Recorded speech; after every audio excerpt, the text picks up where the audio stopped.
তার আগের দিন বিকেলে বাবার বাড়ি যেতে খুব ইচ্ছে করছিল, তাই ছেলে আর মেয়েকে নিয়ে বাবার বাড়ি চলে গেলাম।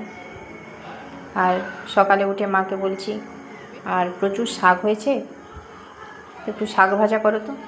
মা বললো আচ্ছা ঠিক আছে, চেয়েছিস তো শুধু শাক করেই দেবো না হয়।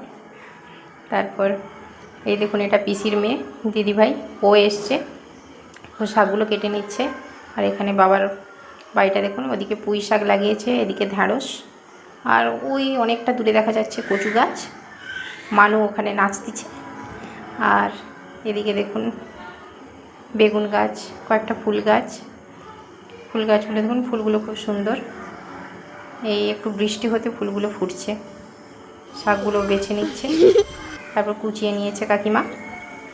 তারপর মা কড়াইতে শাকগুলো চাপিয়ে দিল, দেখেই যেন লোভ লাগছে। দেখুন শাকগুলো ভাজছে।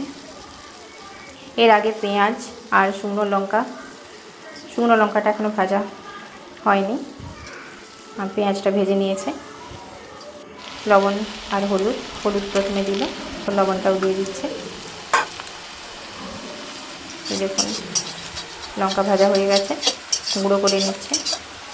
একটু লবণ দিয়ে গুঁড়ো করবেন লঙ্কা, সবসময় দেখবেন ভালো লাগবে। আর আজকে তো ভোটের রেজাল্ট সবাই জানেন। চা দোকানে দেখছি প্রচুর ভিড়, চা দোকানিদের খুব বিক্রি হচ্ছে, হোক, ওরা খুব গরিব দুঃখী মানুষ তো। শাকগুলো মা মুলে নিচ্ছে পেঁয়াজ লঙ্কা দিয়ে, দেখুন। তারপর সর্ষের তেল দিয়ে দিল, দেখতেই খুব ভালো লাগছে, তাই না? আমার তো জিভে জল চলে এসছে। ভিডিওটা ভালো লাগলে কমেন্ট করে জানাবেন। আজকে আর কিছু দেখালাম না।